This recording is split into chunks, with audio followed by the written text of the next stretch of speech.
Nos vamos a meter un segundo en otro tema que es muy importante para ustedes que están del otro lado, para los jubilados, para los que reciben asignación universal por hijo, pensiones, etcétera, etcétera. Porque el gobierno en este enorme paquete de medidas que está enviando al Parlamento hizo un acuerdo fiscal con los gobernadores. Ya lo hablamos, eso aquí mucho.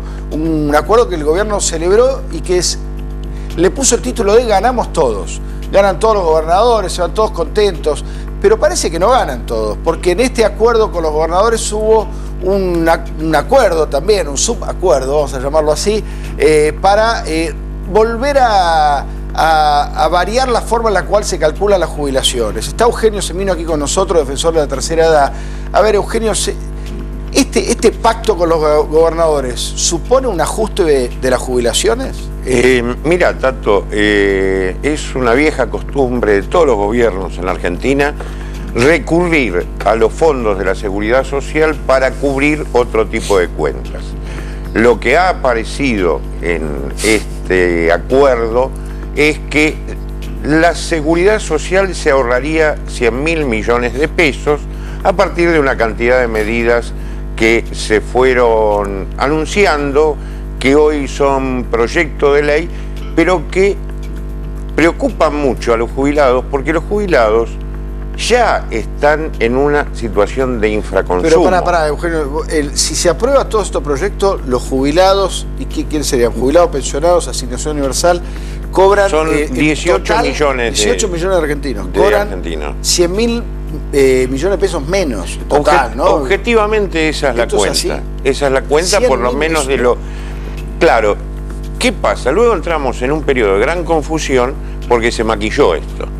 Pero partiendo de este resultado, e inclusive una fuerte contradicción, porque el presidente de la Nación lo que hizo es anunciar una reforma estructural de la Seguridad Social y refirió a la ley que está vigente, se sancionó en agosto de 2016, de reparación histórica, que dice que se cree un consejo para, con un cometido de 3 años, establecer cómo es la reforma de la ley de seguridad social. Esto tiene que ver con la forma en la que se calcula, se recalcula la jubilación. No fue solo la ley de movilidad la que está cuestionada, sino que se habló de la edad, de jubilaciones de privilegio, de autónomos, una cantidad de cuestiones que, si se tratan como llegaron al Senado, por ahí entraron los proyectos, lo que se va a armar no es una reforma, sino un Frankenstein.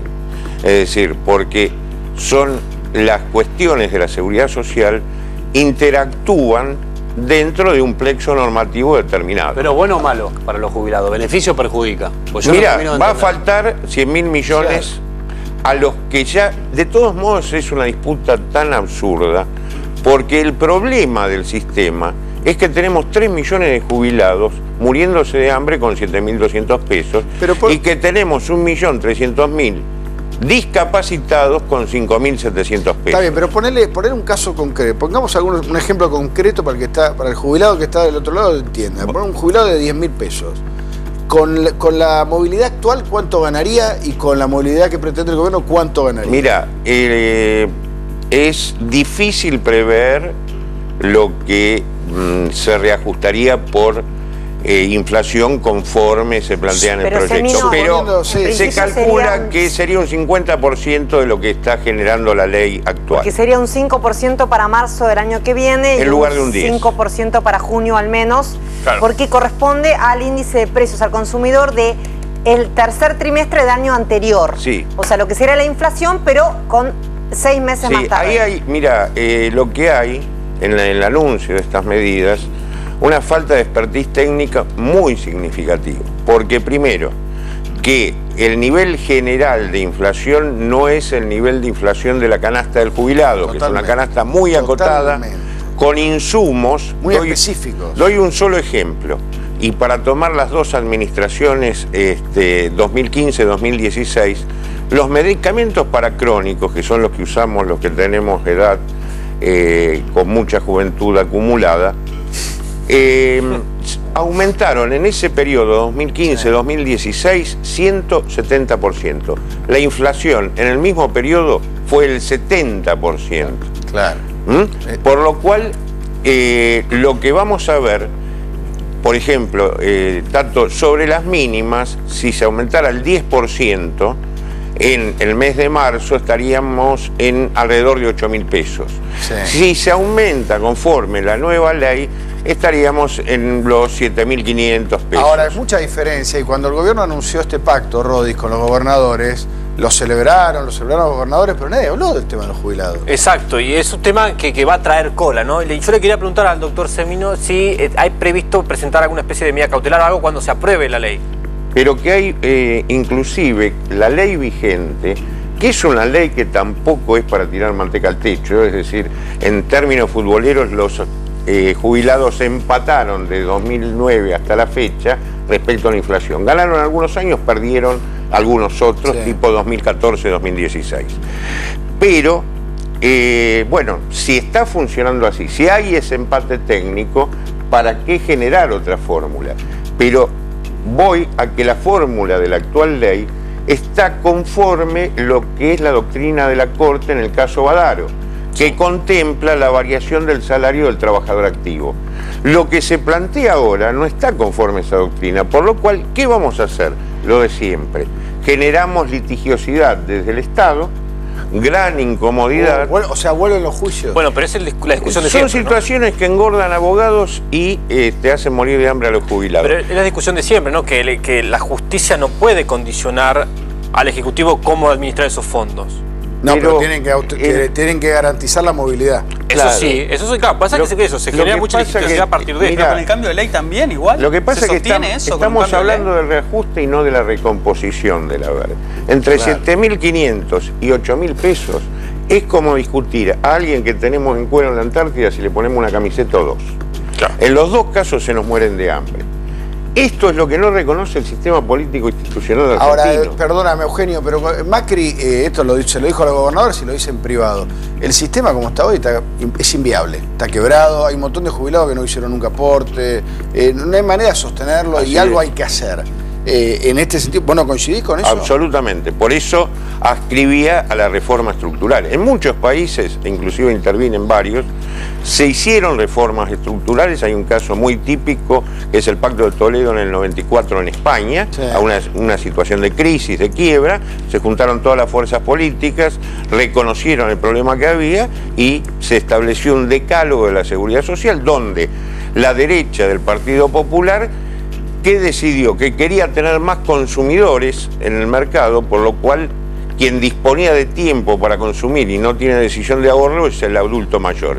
Y tanto Izquierda Unida, que encabezaba Anguita en aquel momento, y el PSOE... ¿Qué hicieron? ¿Subieron los saberes al jubilado fuertemente? Claro, es decir, el jubilado... ¿De dónde sale la plata? Si está el sistema quebrado. Vamos a eso, porque el tema es el financiamiento. Perdón, María, ya vamos con vos. Y ya concluyo, no quiero monopolizar. Tenemos un 34% de trabajo en negro que aporta cero. Primer tema a resolver. Con progresividad no se va a resolver en un año. La otra mitad de lo que financia la seguridad social son impuestos. Y el impuesto que más plata pone todos los meses es el IVA. Claro. Sí, el más regresivo, el que más afecta al pobre. Claro. ¿Qué han hecho otros países? Fueron reemplazando impuestos al consumo en el financiamiento por rentas. Esto debiera ser parte de la discusión. No estoy dando por cerrado el tema, sino estoy diciendo, abriendo ventanas. Vean en internet que hay soluciones. A ver, Mariela. A propósito del financiamiento, Semino, ¿se podría apelar a parte de los recursos que hoy tiene el Fondo de Garantía de Sustentabilidad, que es esta especie de seguro que tiene para pagar las que está en manos del Estado y que es para garantizar que se puedan pagar las jubilaciones futuras, y que hoy tengo entendido que rondará los 500.000 millones? Un billón, con B lo estoy diciendo, de pesos.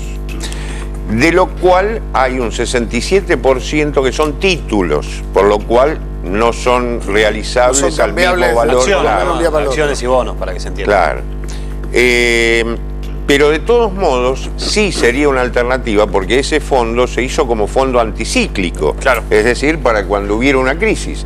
Si hay una crisis, hay que ver por qué no usar el fondo. Por lo menos, si yo...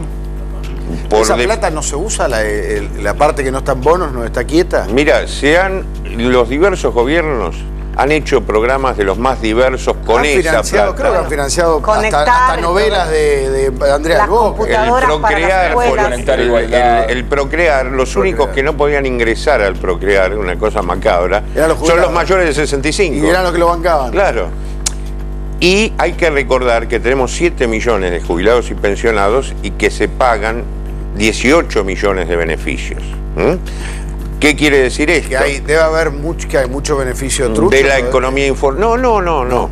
Son subsidios que se pagan por economía informal, economía, el paro, los desocupados, etcétera, etcétera. No está mal esto, pero la plata para pagar ese tipo de programas las tiene que proveer el Tesoro Nacional. Lo mismo que las moratorias. Entraron 2 millones por moratoria 2005 y 2014. Esto está muy bien y la gente que estaba fuera del sistema. Está muy bien, Gabriela Michetti dijo, eso era populismo.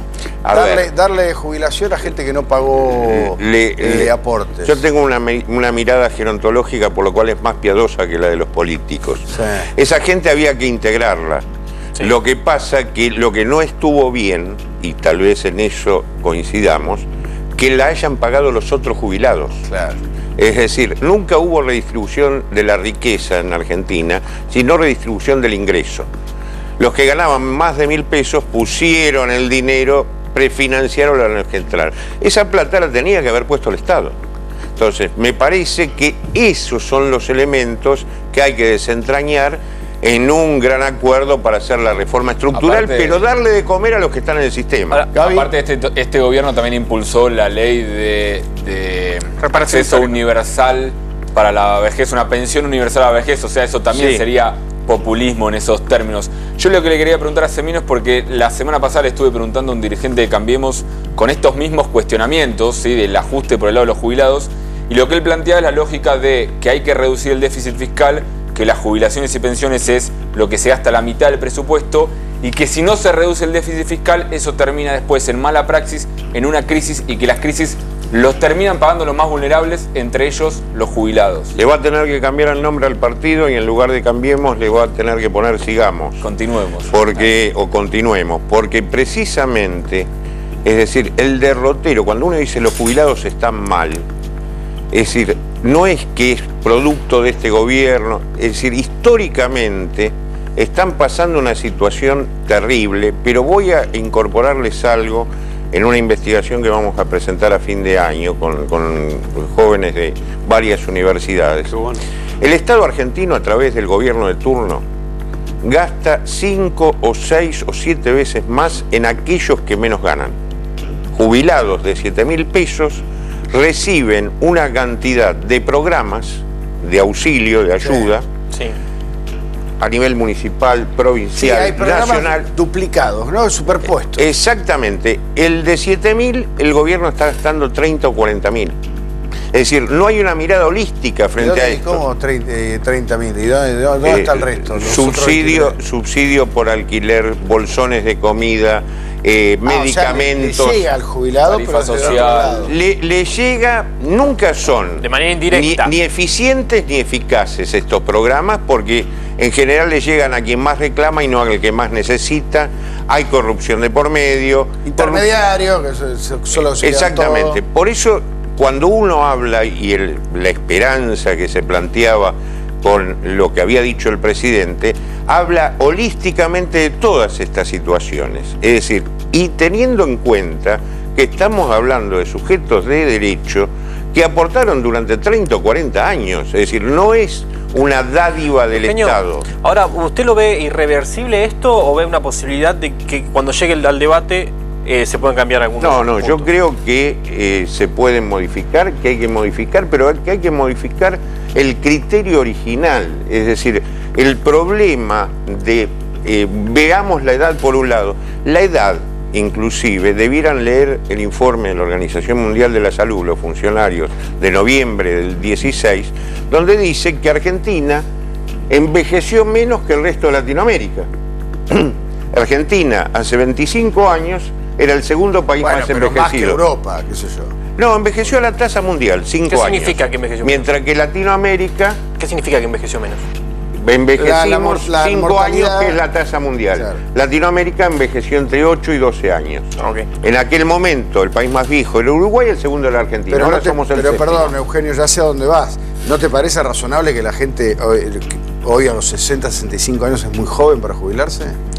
Pero posiblemente. Ahora, no hay voluntariedad en razón de permanecer en el trabajo cuando vos sabés que la jubilación que vas a cobrar es un 40% de lo que estás recibiendo. Es decir, hoy... Vos decís que con esta ley nadie se va a jubilar a los 65. Sí, pero si no le garantizas, en los países escandinavos vos podés seguir trabajando hasta el día del juicio final, pero tenés asegurado que si te vas del trabajo, vas a cobrar aproximadamente hasta el 100% de lo que recibís en la actividad. Que el objetivo del gobierno es que la gente no se jubile.